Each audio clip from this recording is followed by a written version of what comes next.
Never Alone is really a faith-based ministry, and we focus on education and awareness and resources to those who are suffering and struggling with mental illness, and we are glad you were here tonight. And we all are kind of on an even playing field. All of us are struggling. Everyone struggles with something in their life, and we are here so you don't have to be alone. So we have a great prayer group. If you feel like you need prayer at the end of the night, we've got individuals with certain badges on. Just ask for prayer from one of us. We will come and pray alongside of you.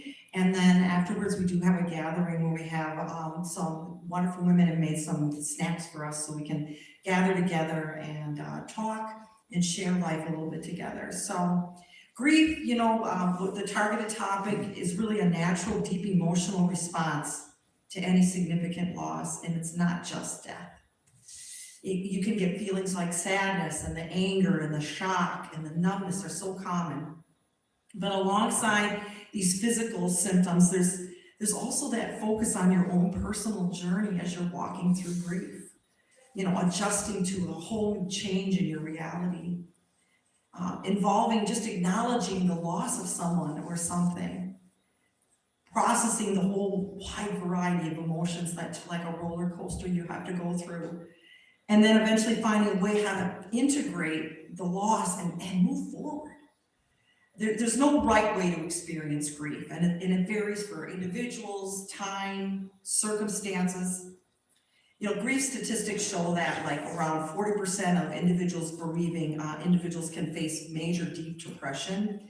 Common symptoms include intense sadness, about 75% of people struggle with that. Sleeping problems, about 39%. And there's physical symptoms like fatigue and changes in your appetite are very common. Different losses can also affect it, like, losing a spouse or losing a child or losing a pet. That can impact people differently, but about 10 to 20%, they may develop really complicated depression through grief where they may need to seek professional counseling. Many find their intense feelings lessen within about 6 months. Some take about a year, some never ever even respond and be able to recover. The Bible reflects on grief on a lot of areas and mourning in many areas. For one, Psalm 34:18, God is near the brokenhearted and he saves those who are crushed in spirit. Revelations 21:4 talks about the promises of heaven. He will wipe away every tear from their eyes. There will be no more death or mourning or crying or pain, for the old order of things has passed away. Psalm 147:3 states, he heals the brokenhearted and he binds up their wounds. Amen. There were 3 different areas in the Bible that actually Jesus wept. One was John 11:35.